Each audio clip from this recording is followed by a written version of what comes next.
Oh, good Tuesday morning to you, everybody.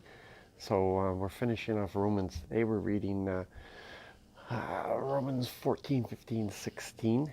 And you got to always keep in mind that these letters are letters, and they don't have chapters.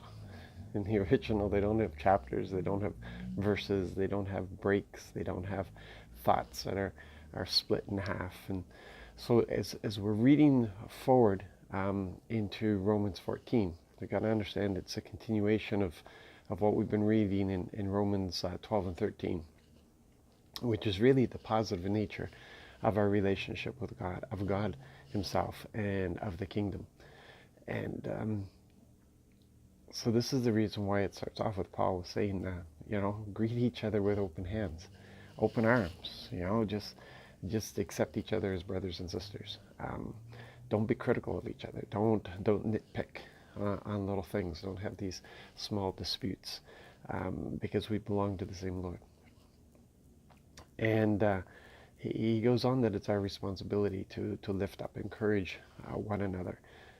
That is what we're supposed to be doing. We're not supposed to be beating each other up. There's not supposed to be division. There's not supposed to be all these things that are happening. We are supposed to be have a mutual love for each other because of Jesus. So if there's something that I know I have the freedom to do, but it's offensive to you, then because of love, I limit my freedom. But you, at the same time, should be growing into maturity, not to criticize me for exercising my freedom, but you live by your convictions. I live by my convictions, and we love each other because of what we have in common with the Lord. And by that, we mutually encourage each other and lift each other up. And he goes on to say that this is so important, that the mature need to put up with the silliness of the immature. We're not allowed to kill one another because of a lack of maturity. When people start off, they are immature, and sometimes that can be hard to tolerate because we've worked through all these things and we're seeing them work through it, and we have to let them work through it because the Lord takes us all through certain things in certain ways so that we will retain the lesson. But as somebody comes along and spoon feeds us, we don't retain it.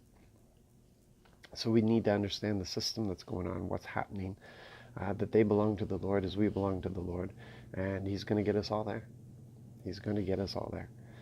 So, there's this whole positive vibe thing going on through Romans, and that's what the church is supposed to be.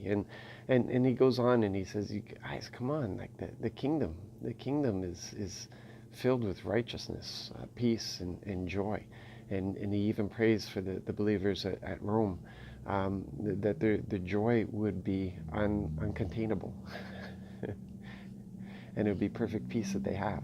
Uncontainable joy and perfect peace. This is supposed to be our characteristics. This is what we're supposed to be noted for. And this allows for the positive nature that we're supposed to have. And it's supposed to be that people would want to be in our company. People would want to be with us. There's a big thing going on now about being around positive people and positive vibes, and I've even had some young people talking about wanting to come to our church because they need to be around some positive people. Well, I'm thankful for that. I'm thankful that they recognize the positive nature of our church. And so let's just keep pressing in on this.